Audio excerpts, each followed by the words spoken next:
नमस्कार विद्यार्थियों।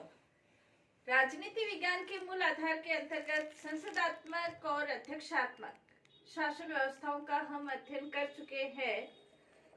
आज हम संसदात्मक शासन व्यवस्था क्या है और अध्यक्षात्मक शासन व्यवस्था क्या है उसके बारे में अध्ययन करेंगे। कार्यपालिका और व्यवस्थापिका के बीच संबंधों के आधार पर शासन व्यवस्था के दो रूप होते हैं। एक है संसदात्मक शासन व्यवस्था और एक है अध्यक्षात्मक शासन व्यवस्था। जहां कार्यपालिका और व्यवस्थापिका के बीच घनिष्ठ संबंध है, उस शासन व्यवस्था को हम संसदात्मक शासन व्यवस्था कहते हैं, जैसे ब्रिटेन की शासन व्यवस्था। जहां कार्यपालिका और व्यवस्थापिका के बीच घनिष्ठ संबंध नहीं होता है, वहां अध्यक्षात्मक शासन व्यवस्था, जिसका महत्वपूर्ण उदाहरण अमेरिका कहा जा सकता है।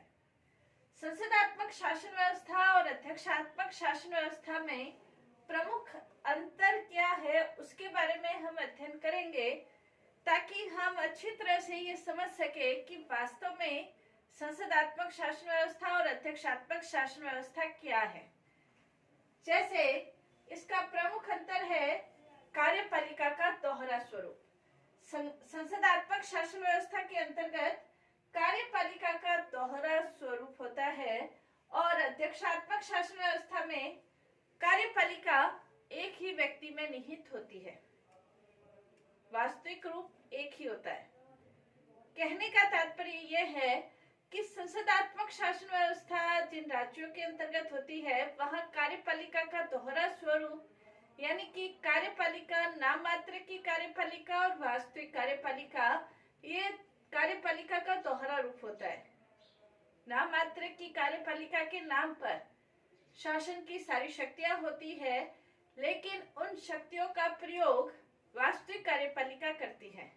जैसे ब्रिटेन के अंतर्गत यदि हम देखें तो नाम मात्र की कार्यपालिका सम्राट या सम्राज्ञी है और उनका वास्तविक प्रयोग प्रधानमंत्री या उनके मंत्रिमंडल के द्वारा किया जाता है। प्रधानमंत्री और उनके मंत्रिमंडल के द्वारा किया जाता है। भारत के अंतर्गत भी नाम मात्र की कार्यपालिका राष्ट्रपति है, जिसके नाम पर शासन की सारी शक्ति है, लेकिन वास्तविक प्रयोग, शासन की शक्तियों का वास्तविक प्रयोग किसके द्वारा होता है? शासन की शक्तियों का वास्तविक प्रयोग प्रधानमंत्री और उसके मंत्रिमंडल के द्वारा होता है। ये संसदात्मक शासन व्यवस्था। अध्यक्षात्मक शासन व्यवस्था में प्रमुख अंतर यह है कि यहाँ पर नाम मात्र की और वास्तविक कार्यपालिका के बीच कोई भेद नहीं होता है।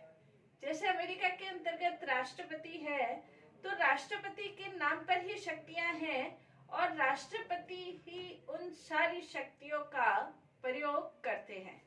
वास्तविक कार्यपालिका और नाम मात्र की कार्यपालिका राष्ट्रपति ही है और जो कार्यपालिका शक्ति है वो राष्ट्रपति में ही निहित है। तो यहाँ पर संसदात्मक शासन व्यवस्था में कार्यपालिका का दोहरा रूप होता है, लेकिन अध्यक्षात्मक शासन व्यवस्था के अंतर्गत कार्यपालिका एक ही व्यक्ति में निहित होती है। दूसरा, यदि हम अंतर देखें तो कार्यपालिका के कार्यकाल की निश्चितता और अनिश्चितता के बीच अंतर होता है। संसदात्मक शासन व्यवस्था के अंतर्गत कार्यपालिका के कार्यकाल की अनिश्चितता होती है। क्यों होती है? क्योंकि कार्यपालिका अपने पद पर तभी तक रह सकती है जब तक संसद के निम्न सदन में उसका बहुमत होता है। जब बहुमत खत्म हो जाता है, कार्यपालिका को अपने पद से त्यागपत्र देना पड़ता है। यानी कि जैसे ब्रिटेन के अंतर्गत जो कार्यपालिका है उसका चुनाव 5 वर्ष के लिए होता है, लेकिन उससे पहले भी संसद के द्वारा, लोकसभा के द्वारा अविश्वास प्रस्ताव पारित करके उन्हें उनके पद से हटाया जा सकता है। कहने का तात्पर्य, संसदात्मक शासन व्यवस्था के अंतर्गत कार्यपालिका के कार्यकाल, हालांकि 5 वर्ष के लिए चुनाव होता है, लेकिन उससे पहले भी उन्हें उनके पद से हटाया जा सकता है। लेकिन अध्यक्षात्मक शासन व्यवस्था के अंतर्गत कार्यपालिका का कार्यकाल निश्चित होता है। कार्यपालिका का कार्यकाल निश्चित इसलिए होता है, जैसे अमेरिका के अंतर्गत 4 वर्ष के लिए राष्ट्रपति का चुनाव होता है। 4 वर्ष से पहले संसद को ये अधिकार नहीं होता, व्यवस्थापिका को ये अधिकार नहीं होता कि वो राष्ट्रपति को उनके पद से हटा दे। राष्ट्रपति निश्चित कार्यकाल के लिए चुना जाता है। हालांकि महाभियोग प्रक्रिया के आधार पर राष्ट्रपति को हटाया जा सकता है, लेकिन महाभियोग प्रक्रिया एक बहुत जटिल प्रक्रिया है, वो बहुत मुश्किल प्रक्रिया है। इसलिए कहा जाता है संसदात्मक शासन व्यवस्था में कार्यपालिका के कार्यकाल की निश्चितता नहीं होती है, लेकिन अध्यक्षात्मक शासन व्यवस्था के अंतर्गत कार्यपालिका के कार्यकाल की निश्चितता रहती है। नेक्स्ट इसके अंतर्गत देखें तो संसदात्मक शासन व्यवस्था के अंतर्गत कार्यपालिका और व्यवस्थापिका के बीच घनिष्ठ संबंध होता है। कार्यपालिका और व्यवस्थापिका के बीच घनिष्ठ संबंध का तात्पर्य यह है कि कार्यपालिका व्यवस्थापिका में से ही ली जाती है। कार्यपालिका के जो सदस्य हैं, जैसे प्रधानमंत्री और मंत्रिमंडल के जो सदस्य हैं, वो संसद में से ही लिए जाते हैं। और ये आवश्यक है, अलग अलग देशों में अलग अलग व्यवस्थाएं हैं, लेकिन जैसे भारत में है कि यदि कार्यपालिका के सदस्य संसद के सदस्य नहीं है तो उन्हें 6 माह के भीतर संसद का सदस्य बनना पड़ता है। यानी कि कार्यपालिका और व्यवस्थापिका के बीच घनिष्ठ संबंध है। कार्यपालिका का चुनाव व्यवस्थापिका में से ही होता है और व्यवस्थापिका के कानून निर्माण संबंधी कार्यों में कार्यपालिका पूर्ण रूप से सहयोग करती है। इसके अलावा संसद के अंतर्गत जो कानून निर्माण की प्रक्रिया है, उसमें कार्यपालिका के सदस्य, मंत्रिमंडल के सदस्य उपस्थित रहते हैं। इसके अलावा संसद के सदस्य भी कार्यपालिका यानी कि मंत्रियों से प्रश्न पूछ सकते हैं, पूरक प्रश्न पूछ सकते हैं, आलोचना कर सकते हैं, निंदा कर सकते हैं। यानी कि संसदात्मक शासन व्यवस्था में कार्यपालिका और व्यवस्थापिका के बीच घनिष्ठ संबंध होता है। अध्यक्षात्मक शासन व्यवस्था के अंतर्गत कार्यपालिका और व्यवस्थापिका के बीच घनिष्ठ संबंध नहीं होता। कार्यपालिका पृथक रूप से कार्य करती है और व्यवस्थापिका पृथक रूप से कार्य करती है। कार्यपालिका के सदस्य संसद के सदस्य नहीं होते हैं और यदि संसद के सदस्यों में से किन्हीं को कार्यपालिका के सदस्य यानी कि मंत्री पद पर निर्वाचित कर लिया जाता है तो उन्हें संसद की सदस्यता से त्याग पत्र देना पड़ता है। तो कार्यपालिका और व्यवस्थापिका के बीच घनिष्ठ संबंध संसदात्मक शासन व्यवस्था का लक्षण है और कार्यपालिका और व्यवस्थापिका के बीच घनिष्ठ संबंध नहीं होता, यानी कि शक्तियों का पृथक्करण होता है। ये अध्यक्षात्मक शासन व्यवस्था की विशेषता है। कार्यपालिका अपना अलग रहते हुए कार्य करती है और व्यवस्थापिका अलग रहते हुए कार्य करती है। नेक्स्ट इसके अंतर्गत संसदात्मक शासन व्यवस्था के अंतर्गत जो मंत्रियों की स्थिति है वो संसदात्मक शासन व्यवस्था के अंतर्गत जो मंत्रियों की स्थिति है वो महत्वपूर्ण होती है। क्यों महत्वपूर्ण होती है?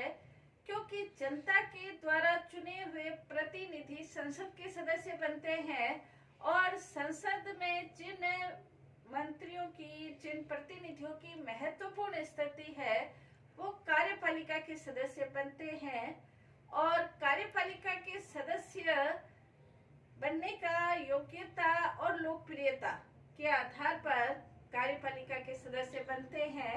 इसलिए यहाँ पर मंत्रियों की जो स्थिति है वो महत्वपूर्ण है।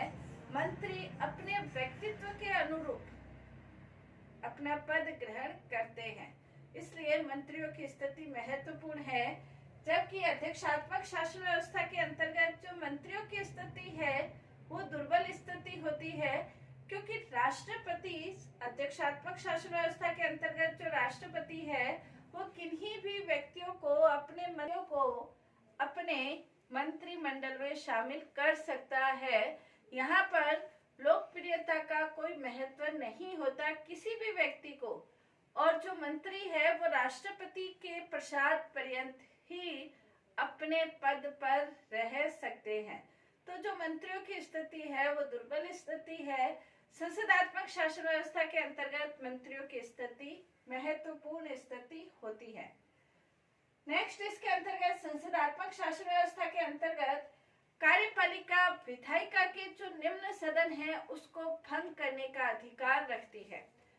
संसदात्मक शासन व्यवस्था के अंतर्गत कार्यपालिका यानी कि प्रधानमंत्री, उनके मंत्रिमंडल शासन के प्रमुख को कहकर यानी कि राष्ट्रपति को कहकर जो संसद का निम्न सदन है उसे भंग कर सकते हैं। लेकिन अध्यक्षात्मक शासन व्यवस्था के अंतर्गत चूंकि यह शक्ति पृथक्करण सिद्धांत के आधार पर कार्य करता है, इसलिए कार्यपालिका के प्रधान को कार्यपालिका को यह अधिकार नहीं होता है कि वो संसद के निम्न सदन को भंग कर सके। कहने का तात्पर्य कि अमेरिका के अंतर्गत राष्ट्रपति कोई अधिकार नहीं है कि वो प्रतिनिधि सदन को भंग कर दे, ये अधिकार नहीं है। लेकिन भारत के अंतर्गत प्रधानमंत्री को ये अधिकार है कि वो लोकसभा को भंग कर दे। तो ये संसदात्मक शासन व्यवस्था की विशेषता है कि निम्न सदन को भंग किया जा सकता है। अध्यक्षात्मक शासन व्यवस्था के अंतर्गत निम्न सदन को भंग नहीं किया जा सकता। नेक्स्ट, इसके अंतर्गत संसदात्मक शासन व्यवस्था अधिक उत्तरदायित्व से कार्य करती है। क्यों कार्य करती है? क्योंकि कार्यपालिका के सदस्यों को यानी कि प्रधानमंत्री और उसके मंत्रिमंडल के सदस्यों को लगातार संसद के नियंत्रण में रहते हुए कार्य करना होता है।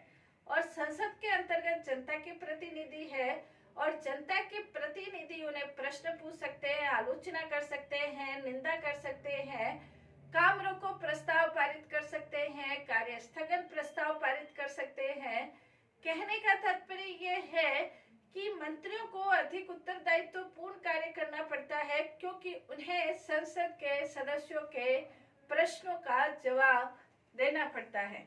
इसलिए मंत्री अधिक उत्तरदायित्वपूर्ण कार्य करते हैं, जबकि अध्यक्षात्मक शासन व्यवस्था के अंतर्गत जो उनका उत्तरदायित्व होता है वो अपेक्षाकृत कम उत्तरदायित्व होता है, क्योंकि जो मंत्री होते हैं वो संसद के प्रति उत्तरदायी नहीं होकर राष्ट्रपति के प्रति उत्तरदायी होते हैं। तो उनका उत्तरदायित्व अपेक्षाकृत कम होता है, जबकि संसदात्मक शासन व्यवस्था में संसद के प्रति उत्तरदायित्व का तात्पर्य जनता के प्रति उत्तरदायित्व से माना जाता है। नेक्स्ट, इसके अंतर्गत अंतर देख सकते हैं। संसदात्मक शासन व्यवस्था शांति काल के लिए उपयुक्त शासन व्यवस्था कही जा सकती है, जबकि अध्यक्षात्मक जो शासन व्यवस्था है वो संकट काल के लिए उपयुक्त शासन व्यवस्था कही जा सकती है।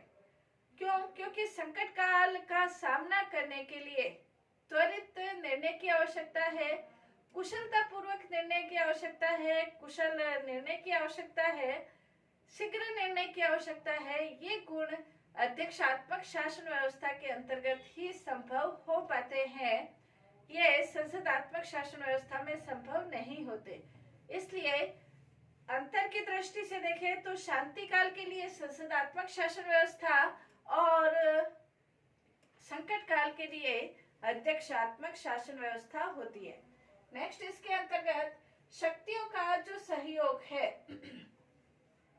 शक्तियों का जो आधार है वो सहयोग है, और जबकि अध्यक्षात्मक शासन व्यवस्था के अंतर्गत शक्तियों का जो आधार है वो पृथक्करण है।